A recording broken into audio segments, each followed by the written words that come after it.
Good evening, YouTube. Good evening, Twitter. Good evening, Facebook. Good evening, everyone. It's good to be here again, and thank you so much for joining us. With me is my ever amazing, always awesome, and totally gorgeous friend, Liz.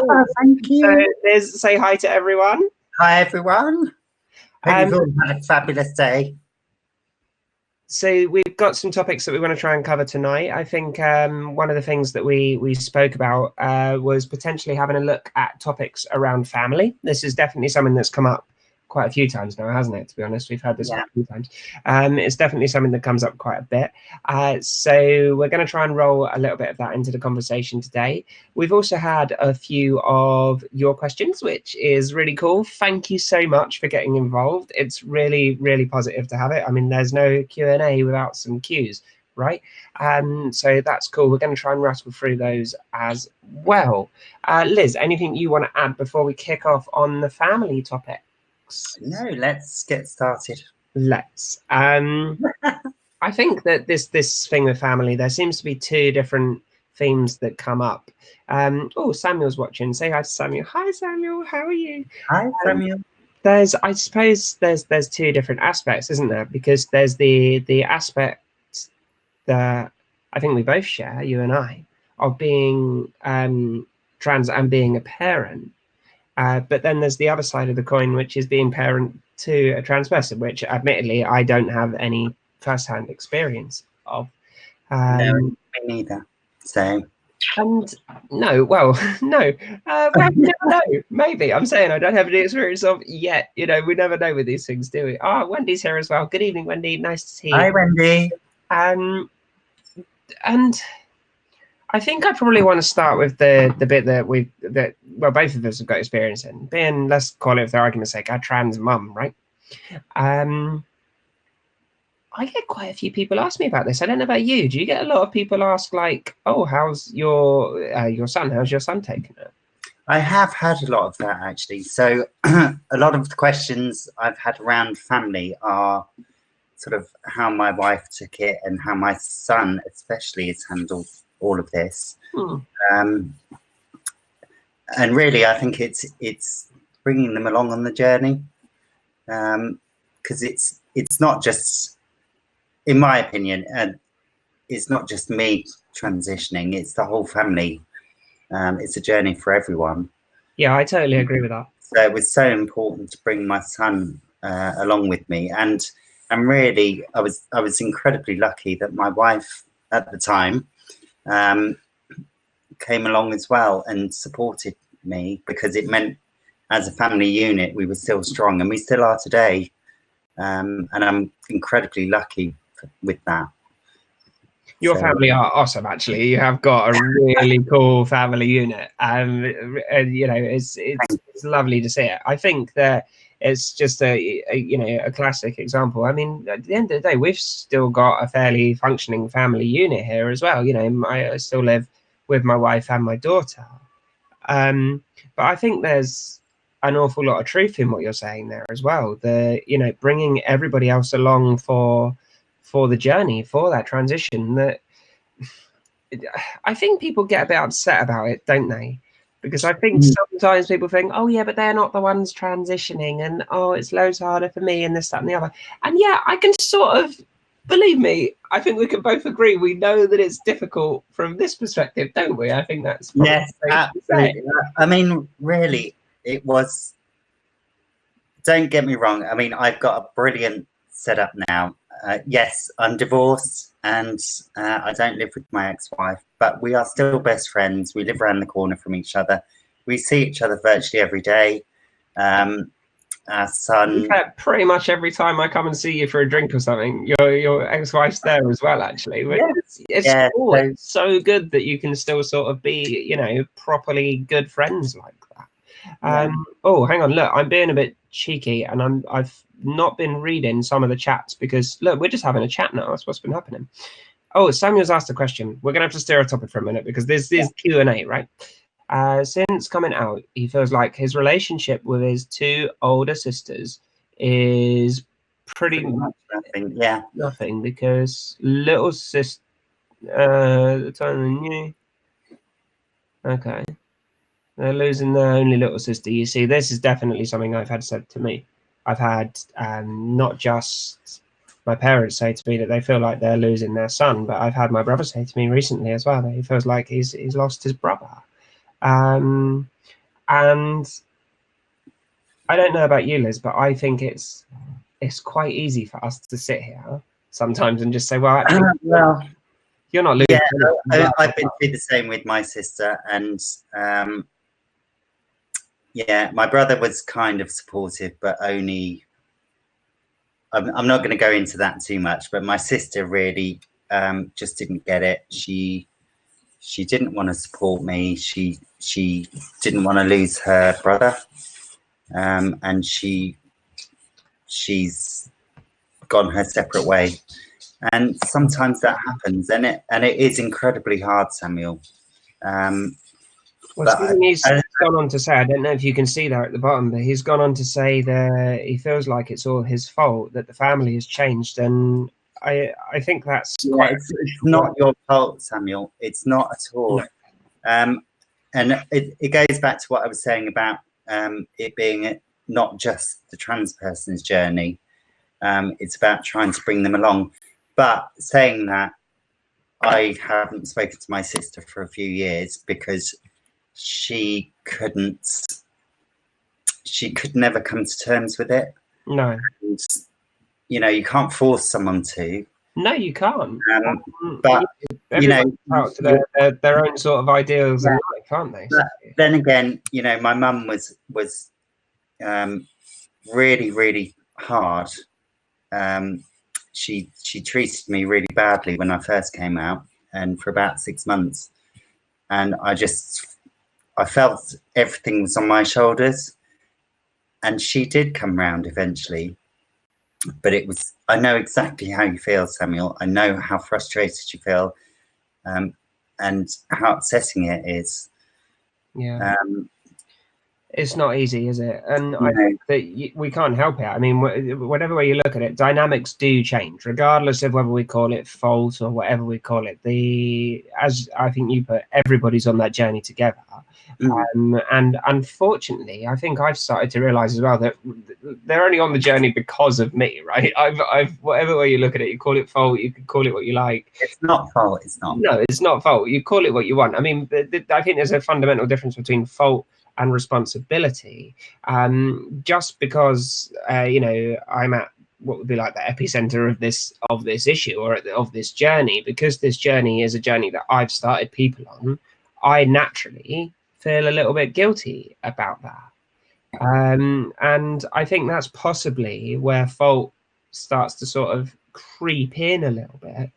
But you can't help it. You cannot decide how people are going to react to a situation. No. And I think, you know, from my point of view, the feelings of guilt were really towards my son, because and how it would impact him. So it was really important, vitally important for me to bring him along on the journey and explain everything, and you know, be there when he was struggling with it. And both of us, myself and Nicola, who is my ex, were there for him when he needed us. Yeah. And that's really cool. It's good that you can, you know, actually do that as a family, because, well, whatever way you look at it, two heads are better than one, right? Yeah, absolutely. I mean, I think the other thing I just want to say about my sister is, you know, she's a grown adult, and you know, there is a huge difference between it being your child or a child who is trans and you're supporting. Yeah. And versus a grown adult who is not willing to just open their mind a bit. So, absolutely, you know, I hope your sisters come around and support you. I hope your family comes around and supports you, Samuel. But don't think it's your fault. Don't put the blame on you. No, because it's not. You are you, and there's nothing you can do. Yeah, it's not your fault. No, at all. No, it's totally not. No, this is it. And I mean, I've spoken to Samuel a couple of times actually now, We've had a bit of a chat about some of the situations, his specific situations. And, I think that, getting back on topic a little bit, we were talking about family, weren't we? And how parents are going to worry. And I think there is some definite truth in that. That possibly due to, let's call it ignorance, but not in a rude way, a lack of knowledge, a lack of awareness. I think I know for a fact my parents certainly were very, very worried when I first came out to them in the early days of my transition. Well, the very early days, I should say. It's still early days. It's always early days. Every day's a school day. But no, in sort of, in those first few days, few weeks, my God, were they petrified. My mum still phones me if she knows I'm going into London to make sure that I haven't been mugged or stabbed or God knows what. And I think that's just sort of parental nature, isn't it? To be worried about something that you can't control that's happening with your child, whether that child is 6 or 36. So you're so young. But the problem is that sometimes, let's be honest, I think that when people are worried, or they're anxious or nervous or frightened, whatever adjective you want to attach to it, it can come across as sort of perhaps a bit more aggressive than need be. And yeah, I think, like you were saying about bringing people on the journey with you, part of that is accepting that particularly parents are gonna, could have a lot of fear about what that journey means for their child, regardless of gender. Well, I'm just going to mute for a second because my dog's barking. Okay, right. Sounds like Liz is probably off to go and get some food. Actually, I think she was waiting for some food to turn up, and not for the record, I don't mean the dog. She wasn't going to eat the dog. Don't worry. Right. No, it's all right. It's fine. He's calmed down. I think, trying to get back on topic a little bit. Oh, hang on, no, 2 seconds. We've had a few more questions. Hooray! Look, this is actually a real Q&A now with real questions. Are you back? Have you sorted your dog out? Yes, I've sorted him out. Okay, the dog's sorted. What's its name again? Richard? Ricky. Ricky. It's Richard when he's bad. Okay, we've had a question from Emma JSD on Twitter. And Emma JSD on Twitter has asked us, how important, or is it important, that when you call yourself a woman or man, that you prefix it with trans? Oh. I think the first stuff, the how important bit, is probably a bit more difficult to answer, right? I think, personally, I think it depends on the situation. So, if I've been to a few trans groups, and I just describe myself as a woman. Where it's relevant, I will point out that I'm a trans woman. So, for example, I had a conversation, a telephone call with a doctor the other day, and it wasn't my usual GP, and they were asking me a few questions. And it got to the point where I had to clarify the point that I was a trans woman because they were going down the wrong path. But generally, it's not important to me to say that, to announce to everyone I'm trans. No. I'm open about it. But I feel don't. a bit of a hypocrite saying no, actually, because have you seen what my actual Twitter handle has done? It's trans, I'm sorry, which is probably a little bit sort of in your face, right? But no, I get what you mean. I totally understand. I mean, particularly in a medical setting, at the end of the day, it's sometimes potentially life-saving. Well, where it's relevant. So in this instance, the doctor was going down the menopause route, and it was like, no, it can't be that. So, and it, clearly they hadn't read my notes, and that's fine. Not really on, is it? And these, situations like that, and doing things like this, I'm quite open about the fact that I'm a trans woman. Yeah. In day-to-day life, it's not a case. It's not something that I talk about. No. No, you're not walking around waving a pink, white, and blue flag everywhere, are you? I mean, let's be honest. Well, so I have done. you have done. I've seen you do that. Yeah. But yeah, I mean, I think that's two things, isn't it? I mean, is it important? Well, yeah, sometimes it might be important if it's relevant. But I think that there are times when it's important from a point of view of visibility as well. You know, something that I think is becoming less and less of an issue as life moves forward, is the issue of trans visibility. I mean, I don't know about you, but I certainly didn't have an awful lot of visible trans, let's call them role models for argument's sake, when I was growing up. No, I mean, so when I came out, I didn't come across a lot of sort of social media visibility. No. And it wasn't that long ago, you know, it was 2014, but I mean, it was the years before that, the years of sort of really finding myself. Yeah. That there was this complete lack, as far as I could tell. But yeah, I mean, in terms of, let's face it, I mean, it's why we do this, isn't it? You know, it's what this is here for, is to cover that sort of visibility aspect. I mean, the other thing to me is like, how important is it? Well, it's only really important to other people. The fact that I'm trans doesn't matter to me. It doesn't make any difference to me. As somebody else's label that they use to describe me as being different to a cis woman, really. And that's, I don't know, it's like most labels, isn't it? They're not for our benefit, they're for everyone else's benefit, you know. Yeah, I mean, I will say that I'm happily trans. Oh yeah, fully. I'm happy to be trans. You know, you see this question over and over and over again on social media. If you had a choice, would you be born cis? And I think, no, I'm me. I wouldn't be me if I'd been born cis.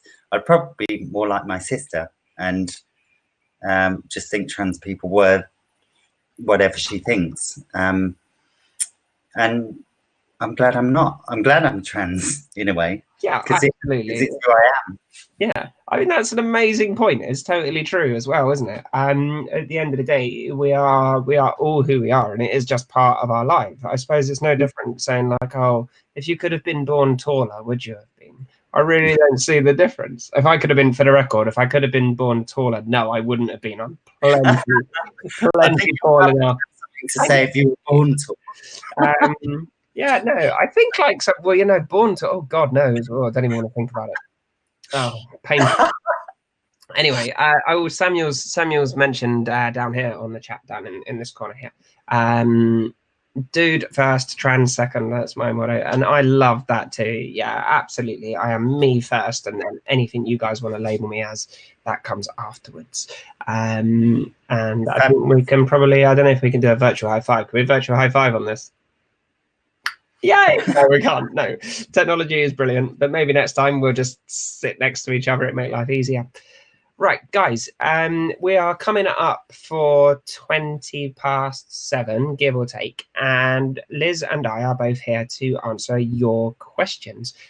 We did have one other question on Twitter, and I'm just rechecking everything now. Oh, same person, Emma JSD on Twitter, wanted to know, is there an accurate record of the number of transgender people?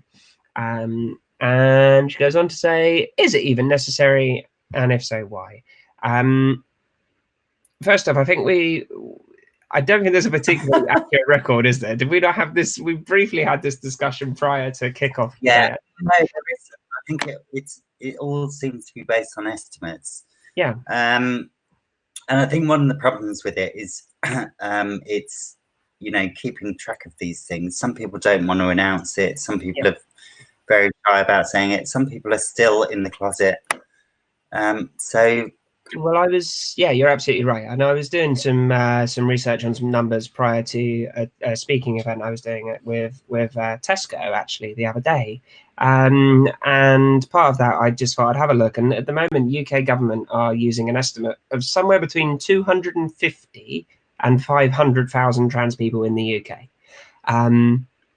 Does that include non-binary? Well, this is it. I mean, this is the problem. The statistic says this is what we reckon, you know, and then it goes on. There's other statistics in there about somewhere in the region of 67, I think it was 67% of people, of trans people, don't identify as being trans in public for fear of being outed as being trans. So, I mean, the numbers are insane, and this is a problem with, at risk of talking about a fairly hot topic, it is a problem with self-identification. Is that, you know, no, if I have to fill a form out as male, female, or other, I will be ticking female. There's, you know, it's not a case of other and then writing in a great long definition of part of my medical history. And I think that's always going to skew the statistics, no matter how desperately they try. What do you think? I think that's a bad question to pose in terms of the male, female, other. Yeah. Yeah, I don't know. I mean, can I interrupt you for 2 seconds? I'm really sorry. My wife was filling out an application form the other day for a job, and not only did it ask her gender, it then went on to ask her sexuality and sexual preference. I think it described it as well. Yeah, under the guise of quote unquote diversity monitoring. Was it optional though? No, it wasn't. No, there was a prefer not to say option, but it had to be completed. And this was for, I can't say who it was for obvious reasons, but it was an employment thing. See, my company does those at the end of surveys. So we have the standard sort of how are we doing as an employer surveys. Yeah. And at the end, there is an optional section where you can fill in this information. But to have it on an application form, I think if it said it was optional and that's it, that's fine. I think making it mandatory is a bit. Yeah, me too. I mean, to hide it under the guise of diversity monitoring as well. I mean does that mean that they get enough applications through from eventually they'll just draw a line and say, oh, we're going to only review 40% of the male ones because we need to up our female levels?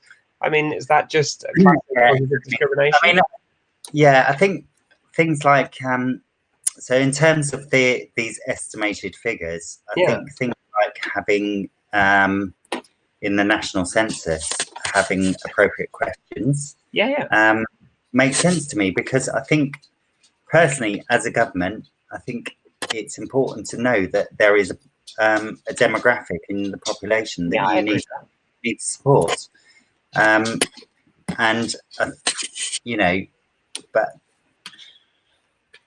yeah, I don't know what the figures are, and until we have these, you know, these national census, it's always going to be an estimate. It's an estimate of the people who've approached the NHS versus people who've gone private. So you don't know, or people who haven't sought any treatment yet. Or, so I mean, I saw a couple of figures bounding around. I'm not going to quote the stats verbatim, but somewhere in the region, one of the GICs was claiming a 3,000 odd % increase in new patients. I mean, I've seen across various reports, across various studies. But somewhere between 0.5% and 2 to 3%. Yeah. Of the population. So, you know, until there's an actual way of measuring it. Yeah. Well, the census, I think it's next year, isn't it? Is the first census? 20 or 21. Is that? I'll double check. But it's coming up anyway, isn't it? We've got one coming up. I'm a bit interested to see how they're going to actually deal with it, and how many people, a bit like decided we're going to write their religion was Jedi, how many people are going to put that they identify as being the stereotypical Apache attack helicopter or something silly. So whether or not that actually that's, you know, yeah, I don't know. That's interesting. I'll be interested to see what that's going to look like. Actually, I think that would be pretty interesting to see. Right, where else have we got? My dog's right down here. He's got his head on my lap. Does Doggo want to come on the telly? No. Is this telly? Shall I see if I... like modern TV, isn't it? This is what TV's like nowadays.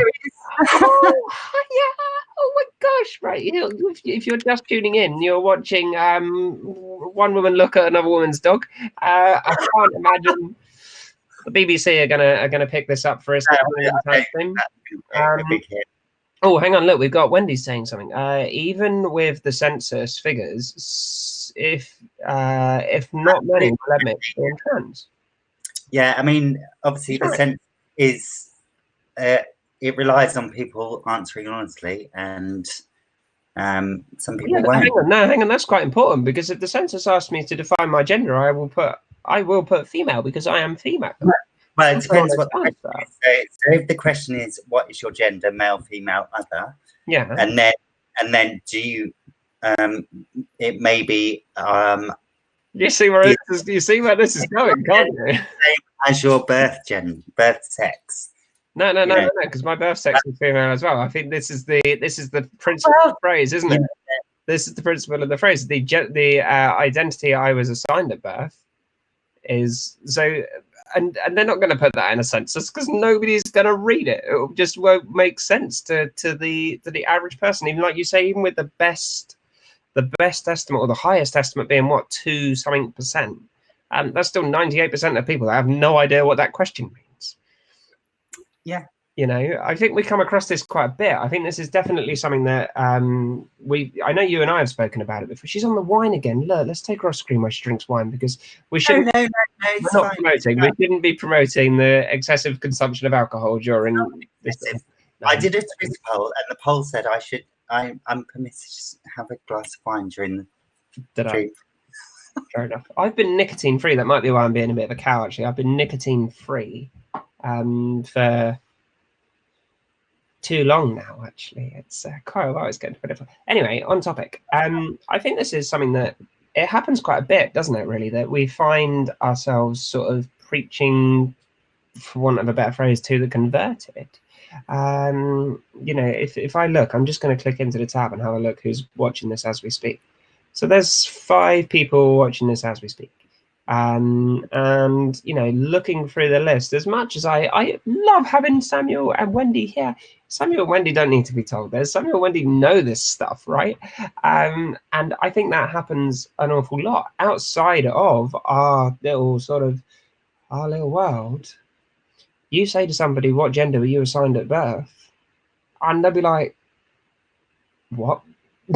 Just won't understand what you mean. So yeah, I don't know. I've got no idea how they're going to word it in the census. Hopefully not the same as they did at the that thing with the library. Was that earlier this year, or was that last year? Yeah, no, that was. Are you male, female, or a transgender? Which was not ideal, was it? No. Yeah, I had a doctor. I tell you about the doctor that referred to me as being a transgender. Yeah. I think the phrase was, I've got to be careful what I say, so I don't want to commit libel. So as long as I don't mention their name, the phrase was, as a transgender, I assume you've had multiple sexual partners. Really? Yeah, I had. I wouldn't mind. I was in there for a broken rib. I don't know what he thinks I'm doing with these multiple sexual partners. Well, apparently so. I mean, whatever it was, it must have been quite aggressive. But look, have you seen this? This is like my wedding ring. I've been married for 10 years. I have exactly 0 sexual partners. That's what happens when you're married for 10 years. You're married on life. But I mean, in the space of, well, we're not here to discuss that. It's not that sort of Q&A. But in the space of one short sentence, a person displayed their the complete and utter ignorance. Yeah, not just lack of knowledge about how to refer to trans people in terms of calling me a transgender. A transgender what? I'm not a transgender goldfish, am I? But more to the point, this I suppose it's almost, to me or at least, it felt like there was some sort of misunderstanding in terms of this being fetishized or sexual in some way, and indeed that I was some sort of, well, slag. And don't get me wrong, Oh my God. But I'm not. Are you still there, Sam? What? Oh no, have I gone? Have you lost me? Oh no, we lost the stream. Guys, we appear to have lost the stream. No. The stream is still running. Stream is good and it's healthy. I don't know what's happening. Liz, are you still with me? No. Okay, we've lost Liz. Or we've lost sound somewhere along the way. Oh, still seems to be running. Right. Anyway, so whilst we're waiting for everything to start working again, and for the stream output to start working again, yeah, Simon C. Yeah, we're still there.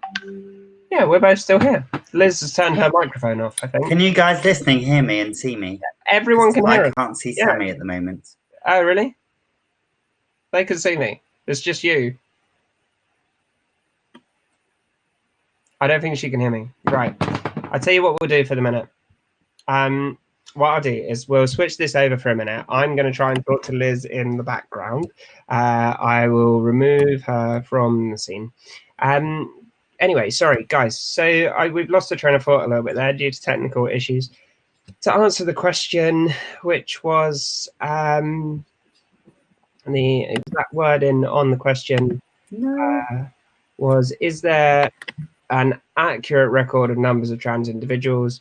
No. Is it necessary? Well, it's probably good to have a rough idea, at least, isn't it, if you're trying to plan for healthcare provisions? So yeah, okay, Wendy. Yeah, I'm not getting Sammie at all. So let's see if she comes back to me. I've just sent her a message on WhatsApp. Hang on, I'm going to tell Liz to log out. I think. And log back in. I've told Liz to log out and log back in because I could hear her. It could be my end. Okay, I will. Right, anyway, sorry, guys. So really, really professional as ever. We're doing all right. We're half an hour through, which, you know, isn't too bad. Once again, we're half an hour through and I'm here on my own, causing absolute chaos in the world. So the object of tonight's exercise was to answer as many of your questions as possible. And so I am just having another look on the boards to see if we have had any more questions come through. Quick look. Am I back? Yes. Oh, fabulous. Good. I think so. No, the whole thing froze and you just stopped talking. So. Oh, well, there we go. Right. Let's just drop you into. No. Add to scene. What have you done? What have I done? I don't know. I'm trying to choose camera. Now, look. What have you even done? Change webcam to that one there. And check. Okie dokie. There we go, guys. Right. We should all be able to see and hear Liz again. If somebody could just drop me a note and let me know, that would be cool, please. If someone could just do that in the chat. That would be Rillo. There we go. Updating stream.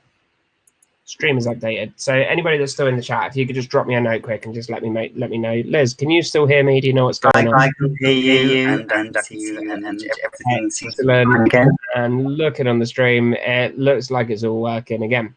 Both hair sound and vision. Hey, right. Yes.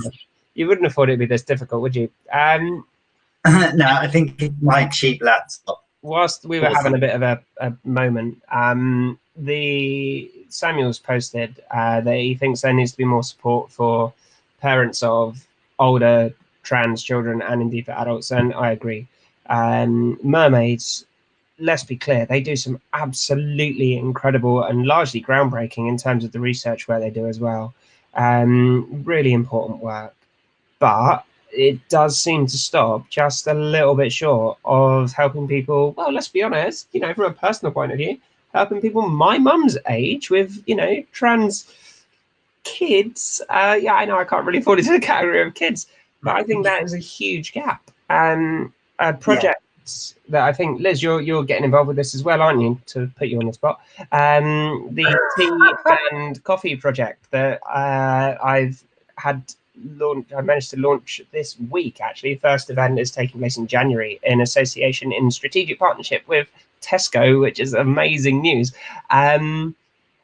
that is going to be open to parents, families, siblings of trans people, to try and offer a level of support that at the moment just doesn't exist, even if it is just, you know, that sort of coming to meet some people who are having successful. I mean, I'm looking at her because there's nothing successful about my life, but this lady right over here, she's got a successful life. She's doing really well. She's got like a proper job and everything, you know, like one of those things that my dad keeps telling me to get.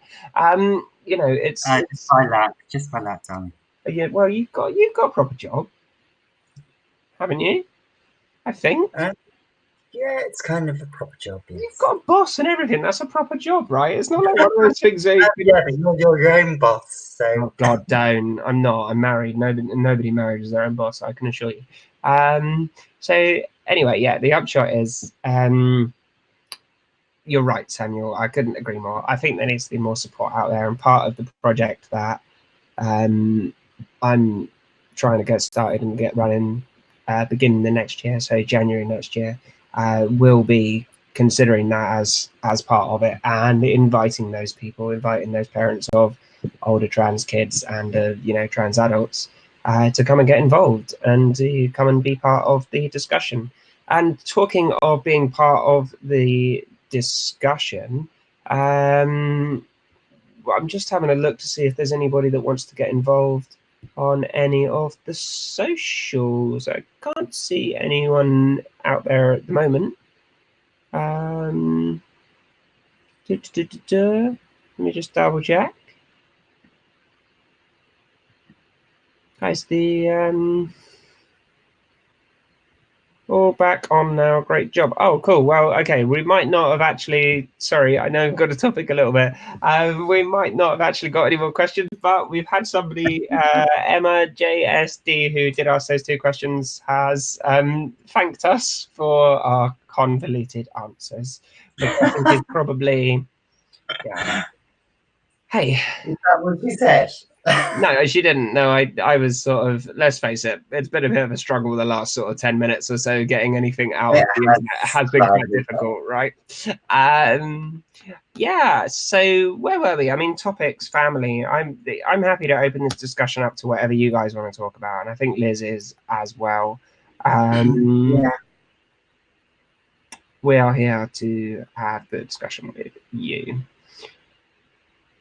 I think, I don't know, because your son's teenager, so, isn't he? I can talk a bit about this. So my son was 9 when I transitioned.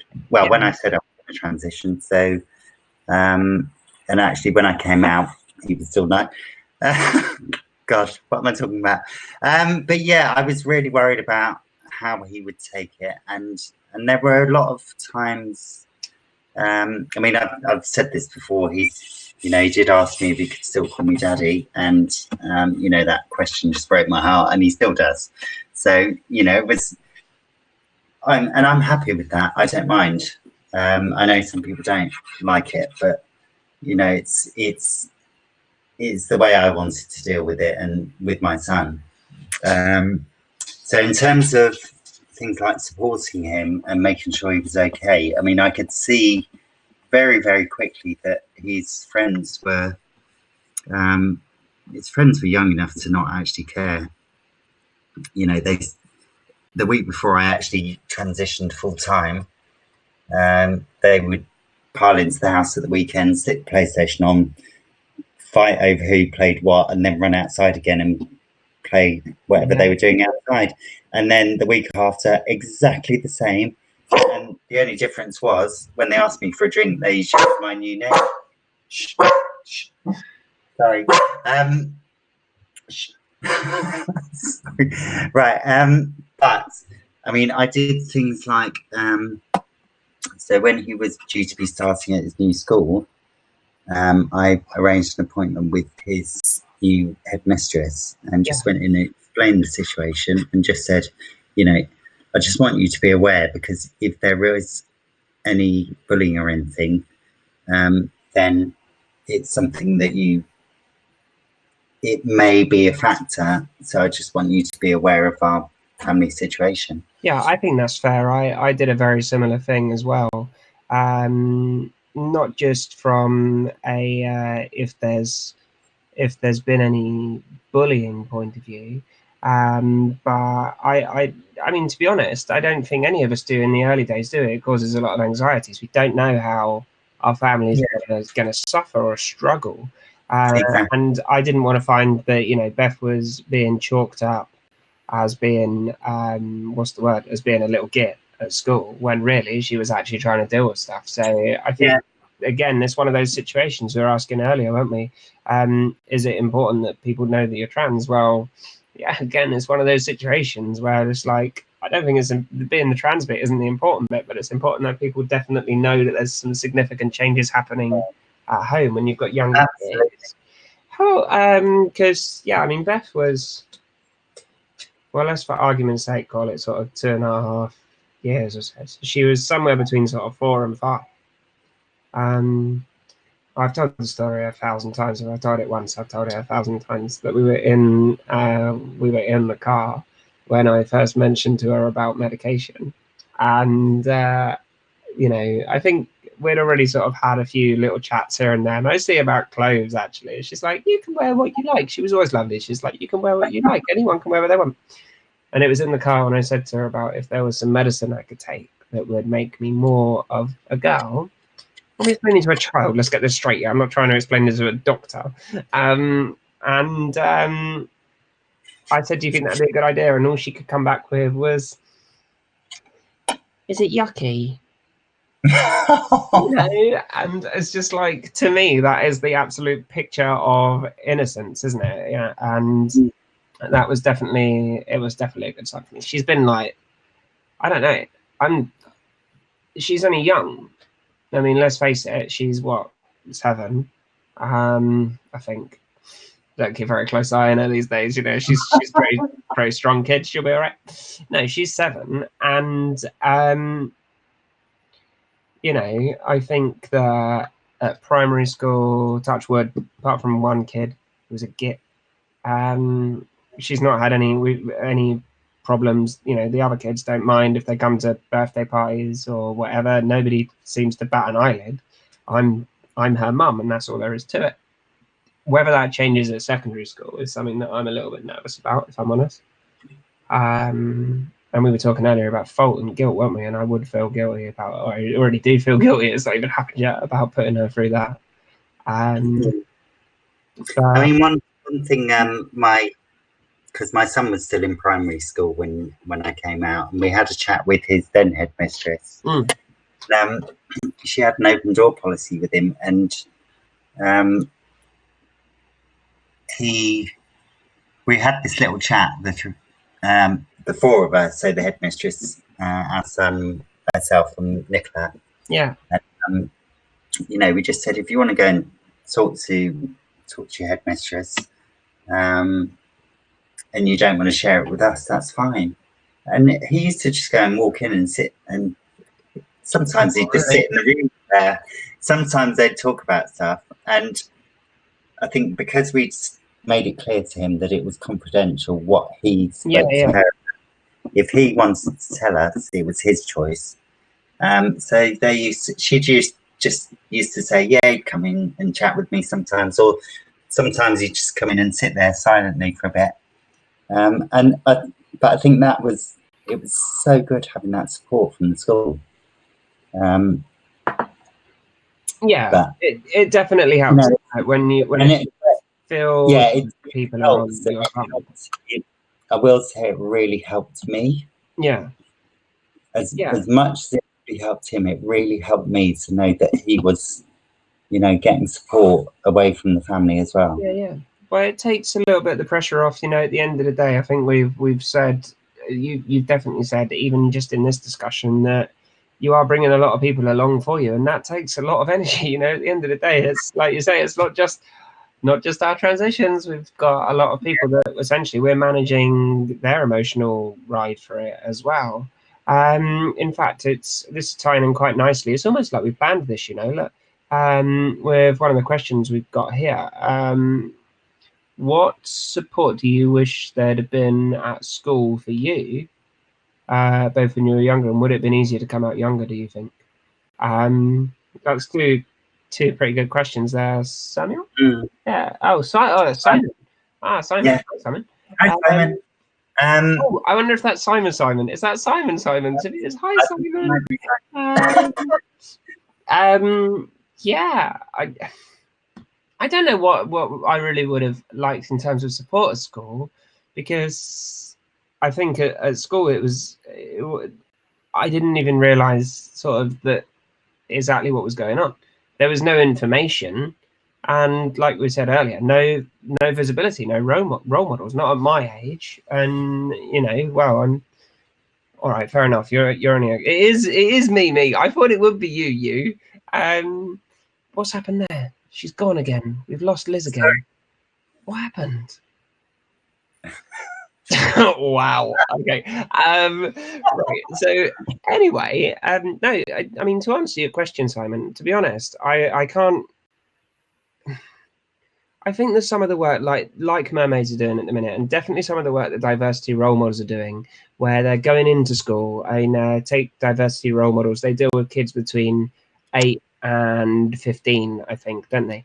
So they're going into schools and standing up and telling what is a horror. I'm not going to get into the story right now because it's an awful story, and letting people know that they're not the only different person out there. That just didn't exist when I was a kid. There was no mention of this. It's okay to be different. It's okay to be gay. It's okay to be any of the above. Fortunately, times I think have changed quite a bit. Not enough, but they have changed quite a bit. I know that. You're right. I think things like that. So I've got a friend who has done some work with diversity role models, and I think from my understanding of the ethos, it's getting people who are gay or trans or LGBT or whatever, get people who go in and say, hey, this is me. There's nothing wrong with it. No. That's the essence of it. Absolutely, it is. That's really important because, kids can be feel so isolated. Yeah. I did feel isolated, but I didn't know why. No. I was too, it was, I don't want to give my age away, but I was a 70s child and times were different then, and, we had the black and white minstrels and all sorts of crap in that era. Yeah. So, being trans, I didn't even know that existed. No. And, coming out then would have been absolutely impossible for me. Yeah, well, that's another question there, isn't it, as well? Do you think it would have been easier to come out younger? Yeah, it would have in terms of, I mean, I went to buy some new foundation the other day, and the guy in Boots put a sample just under my jaw here. Yeah. Then he wiped it off, and he said, "Oh, I'm just going to get cotton wool off there because it had caught on some stubble because I'm still doing electrolysis." Yeah. But it was quite nice that he dealt with it in a really lovely way, because he just said, I get that too. I'm a drag queen," and it was like, "Oh my God, you just admitted something that you wouldn't tell anyone." And I don't hold of brass, those drag queens. You know how it is. Yeah, but it was the way you just put me at my ease. This is what I do if ever they want to put foundation under there just for a test. It's like, don't worry, look, I've got plenty of skin we can pull out. Look how much extra skin I've got. But do you know what? Straight on topic. Yeah, no, but he just opened up something that was quite private to him. But you know what? I think that's you sort of made the point a little bit there. I think there's a difference between coming out younger and having the strength or confidence or belief that you'll be supported at a younger age. One thing. But in terms of starting a transition younger, oh my God, if I had started this 20 years ago, my life would be so much better now. Or so much easier. Sorry, I was going with that because I forgot, I lost my thread. It was basically I wouldn't have to have electrolysis and all that crap. No. But then I wouldn't have my son. So well, this is it. It's always swings and roundabouts, and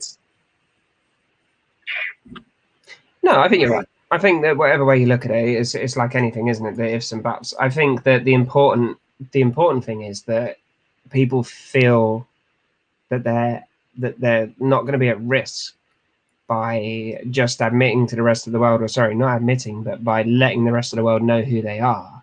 And whether that means, actually starting a transition earlier, or whether it's just, just talking to your school, your family, your friends openly without fear of being, immediately rejected.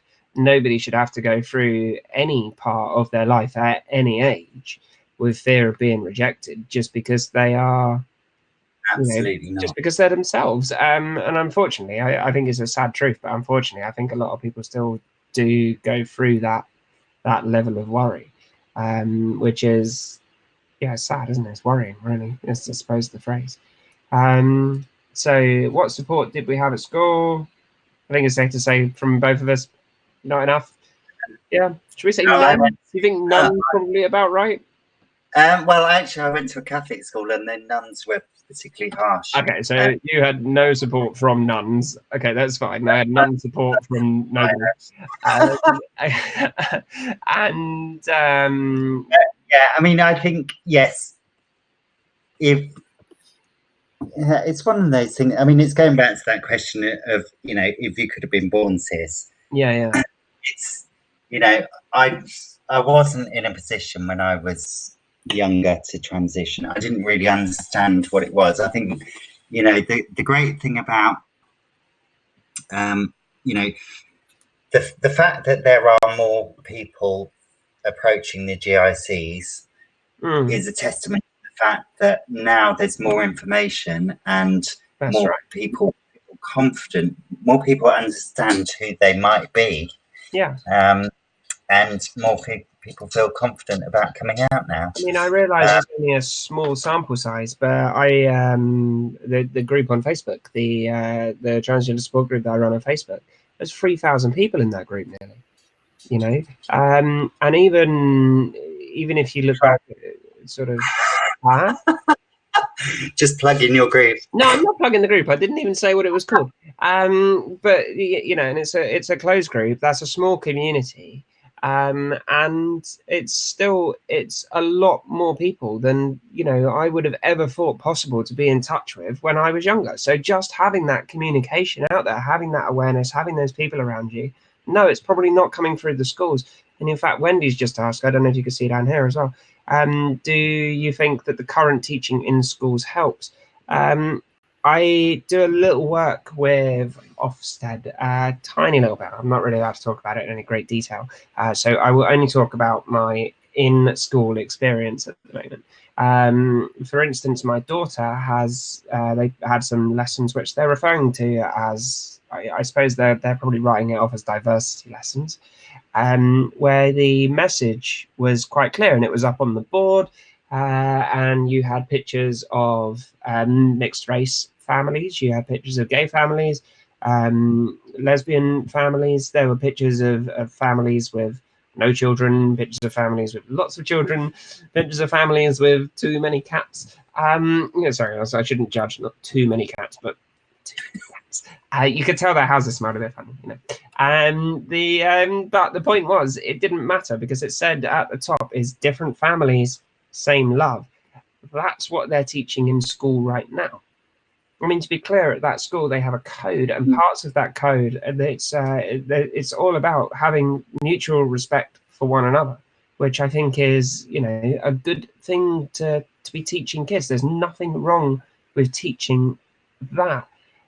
When it came to their assembly not so long ago, oh my god, I was in tears. I wasn't allowed to share it on Facebook either, which was like, thank god I'm crying. But they did reach, the kids sang reach, reach for the rainbow, S Club 7. And they did what's the other one? This Is Me from The Greatest Showman, So I think it's pretty safe to say what they're teaching them in schools is perfectly is good. It's helping. Unfortunately though, and I'm sure you've probably all got an opinion on it. I know you have. Unfortunately, I think there is this misconception about what's being taught taught in schools. I'm fairly sure that at 7 years old, my daughter is never going to come home from school and say, "Oh, we were learning about the difference between heterosexual and gay sex today." It's just not going to happen. What the hell do people think is really going on in these schools? You know, it's the people with these extreme views. Yeah, I think so. Yeah. Well, it's the same. It's the same people who don't like equal marriage. You know, they don't like anything that is not straight heterosexual. You know, they're just cis heteronormative. Yeah. And the way they try and fight against it is making up crap. Sorry, you know I'm opinionated about this. No, not at all. It's important, and to be honest with you, I very much share with you. You know, and I think because there was, I can't remember what channel it was. It may have been BBC, but they had this thing where they read one of the books that's in the schools, and it was lovely. It was really nice, and it's the Penguins one. Yeah, I think so. Yeah, now, and they unless I'm mistaken, is this not actually loosely based on a true story? Because there is was it a bird world in Farnham? They've got a pair of gay penguins, and these penguins, they're gay penguins, and they're looking after an egg, and it's all going quite well. You know. You know, I think that the penguin story might actually be true, but alas, it may be. You are right there. But, it is those people, isn't it? They are serial offence takers. Yeah, it's a really innocent story that talks about, you know, the difference in families, and there's no sex involved. There's none of that. How that sort of detail. It's just very innocent, at very nice level. Yeah. Or sorry. Were you hiding yourself on the screen then? No, I was doing something awful. But no, I mean that's I'm choosing my words deliberately, sarcastically, and cynically here. But it's not like, right, kids, today we're going to learn about bumming. It just isn't the way that it goes in a school, is it? And I think that's really what people seem to think is going on. No, well, I went to an all boys school. It was a bit like that. Well, this is it. Yeah. Oh, but that leads me on to another point. And let's face it, most of the stuff that kids are going to learn, especially in terms of the sexual stuff, that's where they're learning it, is on the playground, and they're learning that through other kids, and those kids are learning that at home. They are not learning that at school. They're learning that through parents who have got, be it right wing or indeed left wing. You know, at the end of the day, being a left wing extremist being any sort of extremist is still bad, whether that's left wing or right wing. Try saying that 5 times quickly. I'm just seeing another comment come in here from Samuel. What are we saying here? There's something with a little chat window. Can't really see what's going on. Back when Samuel was in school, he didn't have. Stops at secondary school. 2 seconds, Simon. Sorry, I'm trying. I can't read. I'm getting too old. Where are these? Back when I was in. I'm sorry. This is what age will do to you kids. That's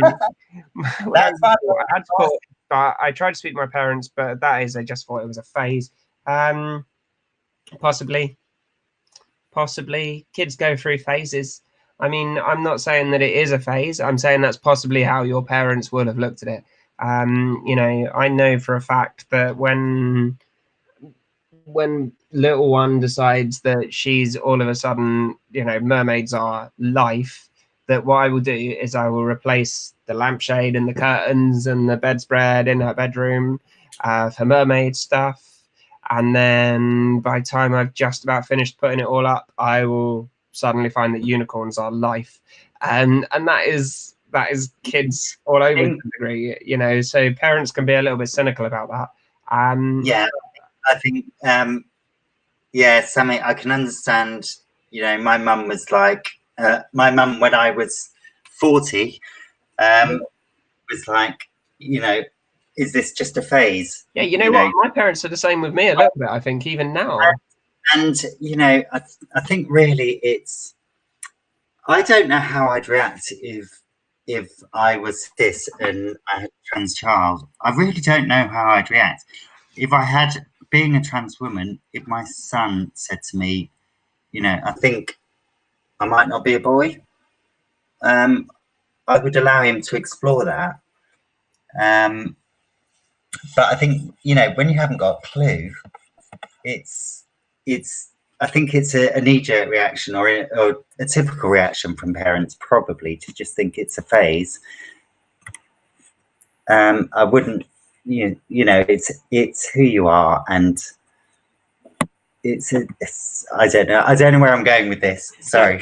Sorry, I'll come back and rescue you a little bit. Sorry, I was being a bit cheeky. No, I totally get what you're saying. It is, and I do agree that to some extent, if you've got to remember with I'm just going to use my parents as an example. They've known me for all of my life, all of my actual life, and I see them give or take. I'm very close to my parents. I see them give or take every day, if not every other day, really, because I think people know that I work with my dad and stuff like that, and so they've seen me go through some phases, I think it's safe to say, over the years, whether it was I'm going to go mountain biking, which starts off as a gentle ride down a canal path and ends up falling off of a mountain in Wales, or I'm going to go camping that ends up in a Land Rover with a safari tent. I think they've seen a fair few of my sort of, should we call them enthusiastic periods?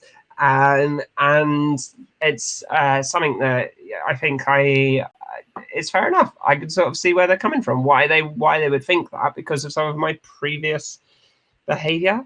But if you really can't understand something, and it's when you have to turn around to, it's when I had this conversation, I'm trying to put this the right way, where I had to essentially turn around to my parents and say, well, all that sort of like well over the top nonsense when I was younger. Yeah, I was trying to sort this out, I'm afraid. Really sorry, but this is what that was all about. So at least you know now. I think they're kind of happy that it's not a phase at this point. I'm sorry that I don't think they're happy about it, but I think they're satisfied that it's not a phase. So on that note, Samuel, yeah, probably quite difficult when you were kids, and I could sit and tell you some. I'm not going to, but I could sit and tell you some horror stories about when I was nearly 13 years old as well. Yeah, not ideal, to be honest. But at the end of the day, it doesn't really matter if that's what parents think, because you know who you are, and that's what really counts. Simon's I love Simon. Don't you love Simon, Liz? Isn't it lovely? Oh, my keyring broke, Simon. If you're still watching, you'll get this. My keyring broke. I'm sorry, it broke. I haven't lost it. It's broken, so it's not on my keys anymore. I'm sorry. I stopped at secondary school. The GSR education is primarily primary education, unfortunately. Well, you say unfortunately. I think that part of the key thing is getting the right information to the right people as early as possible. I'd agree. I think that I'm sure there's definitely room for that to carry on. But that's largely the awareness side of it, I think, more than perhaps the teaching people to be tolerant, nice human beings. I've been doing quite a few of these sort of corporate do's lately, and one of them I was asked in so many different ways the same question: how should we talk to trans people? How should we treat trans people? How do we have to treat? Is there anything special we should be doing? And it gets tiring, because I don't know how many different ways there are to say it. The short answer is just be nice. Don't be an asshole. I'm sorry. I was going to try really hard not to share. Where are we? We've just gone 8 o'clock. I don't know if we're past the watershed. But the short answer is just don't be an asshole. And maybe that's what's missing from secondary education, because let's face it, most teenagers are assholes, aren't they? So maybe it's am I allowed to say that? Am I even allowed to say that? I don't know. I think as a parent, I think it's permissible to call anybody younger than you an asshole. I'm sorry. I don't mean it. I'm sure there's some. There might be. Greta's pretty cool. We love Greta. That's right. We're just like everyone else, Samuel. All power to you. Only, you know, better. But that's sorry. Of course. Yeah, but tell them that. Yes. Well, this is it. Yeah, I know. We're sort of. I don't know. You say that. I mean, like. I can't get into this conversation. I tell you what, I think I've got a potential topic for next time out as well. Now I've been thinking. So Liz, when we finish here, I will. Actually, I'm going to watch some telly and go to bed because I'm knackered. But guys, I want to thank you all so much for tuning in. I'm just having a quick look. We've had a few more people join tonight. Oh no, I tell a lie. We've had exactly the same. Oh my gosh, it's Pippa. Oh wow. Everyone, this is Pippa, just joined us. Pippa's my cousin, and she's saying she's proud of me. Oh my god, we should be proud of her. Pippa has just got back from the States where she's been volunteering at a summer camp for people with special needs.